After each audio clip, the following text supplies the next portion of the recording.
प्यारे बच्चों, हम साइंस का चैप्टर नंबर 4 पढ़ रहे थे, sorting materials into groups.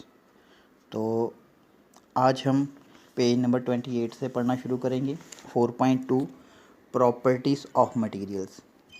Have you ever wondered why a tumbler is not made with a piece of cloth? Recall our experiments with pieces of cloth in chapter 3. And also keep in mind that we generally use a tumbler to keep a liquid. Therefore, would it not be silly if we were to make a tumbler out of cloth? What we need for a tumbler is glass, plastic, metal, or other such materials that will hold water. Similarly, it would not be wise to use paper like materials for cooking vessels. We see then that we choose a material to make an object depending on its properties and the purpose for which the object is to be used. So, what are all the properties of materials that would be important for their usage? Some properties are discussed here. 4.2 properties of materials. सामग्री के गुण। क्या आपने कभी सोचा है कि एक गिलास कपड़े से बना हुआ क्यों नहीं होता? टम्बलर लिक्विड रखने के लिए बना एक कंटेनर है। क्या ये मूर्खता नहीं होगी कि लिक्विड रखने के लिए हम कपड़े का इस्तेमाल करें, क्योंकि लिक्विड कपड़े से बाहर आ जाता है, इसलिए हम टम्बलर को लिक्विड रखने के लिए इस्तेमाल करते हैं। टम्बलर बनाने के लिए हम प्लास्टिक या मेटल का इस्तेमाल करें जो पानी को होल्ड करके रखे। इसलिए हम कह सकते हैं कपड़ा वो मटेरियल नहीं है जिसमें हम लिक्विड रख सकते हैं। खाना बनाने के लिए हम कागज़ के बर्तन का हमें इस्तेमाल नहीं करना चाहिए, क्योंकि कागज़ आग पर रखते ही जल जाएगा। मटेरियल की चॉइस हमें उस हिसाब से करनी चाहिए कि चीज़ के लिए हमें किस मटेरियल का इस्तेमाल करना चाहिए। मटेरियल की कुछ प्रॉपर्टीज़ आगे डिस्कस की गई हैं, उसके बारे में हम आगे पढ़ेंगे।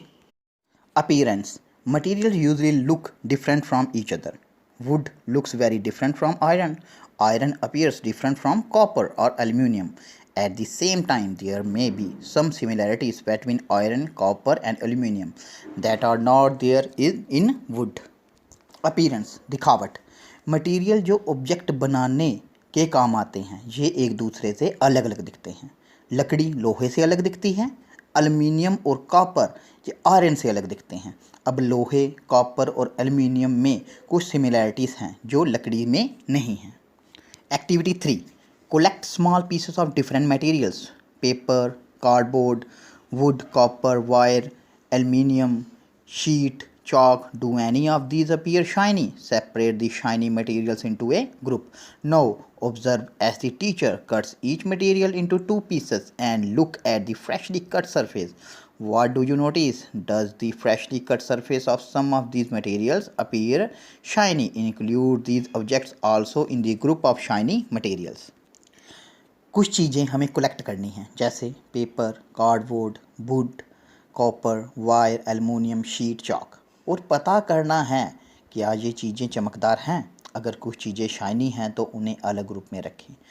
अब हम इनको 2 भागों में काटेंगे और देखेंगे कि कटने के बाद ये शाइनी हैं। अगर ये मटेरियल आपके नॉन शाइनी ग्रुप में थी तो इसे आप शाइनी मटेरियल में ऐड कर लो। मतलब ये है कहने का कि जब आप कोई लोहे की या कोई भी चीज़ लेते हो उसको बीच से काटते हो तो अंदर से आप देखना, यहाँ पिक में डायग्राम भी बताई हुई है, उसमें भी उसकी शाइनी कलर उसका अलग से दिखेगा। Do you notice such a shiny or luster in the other materials? Cut them any way as you can. Repeat this in the class with as many materials as possible and make a list of those with and without luster. Instead of cutting, you can rub the surface of material with sandpaper to see if it has luster. बच्चों, क्या आपको ऐसी चमक किसी और material में दिखाई देती है? आप किसी और ऑब्जेक्ट को भी काट कर देखें। अगर आपको लस्टर किसी और मटेरियल में दिखता है तो उसे अलग रखें। अगर आप किसी मटेरियल को काट नहीं सकते तो आप सैंड पेपर से रगड़ कर भी पता कर सकते हैं कि उसमें लस्टर है। लस्टर होती है चमक। जहाँ फिगर 4.3 दी हुई है, cutting pieces of material to see if they have lustre. यहाँ पे उन्होंने कुछ मटेरियल, कुछ चीज़ें हैं उनको काटा है तो उनके लस्टर, उनकी जो चमक है वो अलग से दिखाई दे रही है। वैसे मटेरियल जिसमें लस्टर है वो मेटल आयरन के होते हैं। अगर आप कभी लोहार की शॉप पर जाएं तो आपको वहाँ नए कटे हुई चीज़ों में लस्टर दिखाई देगी। Hardness. When you press different materials with your hands, some of them may be hard to compress, while other can be easily compressed. Take a metal key and try to scratch with it the surface of a piece of wood, aluminium, a piece of stone, a nail, candle, chalk, any other material or object. You can easily scratch some materials, while some cannot be scratched so easily. Materials which can be compressed or scratched easily are called soft, while some other materials which are difficult to compress are called hard. For example, cotton or sponge is soft while iron is hard. Second properties है हमारी hardness. अगर आप material को अपने हाथ से दबाकर देखेंगे, कुछ मटेरियल्स दब जाएंगे और कुछ नहीं दबेंगे। आप मेटल की चाबी लें तो आप लकड़ी के पीस को, कैंडल को, चाक को स्क्रैच करने की कोशिश करें। आप बहुत आसानी से मेटल की चाबी से कुछ चीज़ों को स्क्रैच कर सकते हैं। कुछ चीज़ों के सरफेस को मेटल की चाबी से स्क्रैच नहीं कर पाएंगे। जो मटेरियल आसानी से स्क्रैच हो रहे हैं या आपके हाथ से दब रहे हैं उन्हें हम सॉफ्ट कहेंगे, और वैसे मटेरियल जिन्हें हम दबा नहीं सकेंगे उन्हें हम हार्ड।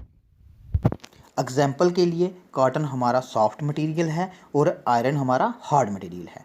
मटेरियल की प्रॉपर्टी डिफरेंट टाइप की होती है, कुछ चमकीले होते हैं, कुछ हार्ड होते हैं, कुछ मटेरियल रफ भी होते हैं। बच्चों, आज हमने प्रॉपर्टीज़ ऑफ मटेरियल्स के बारे में पढ़ा, अपीयरेंस, हार्डनेस।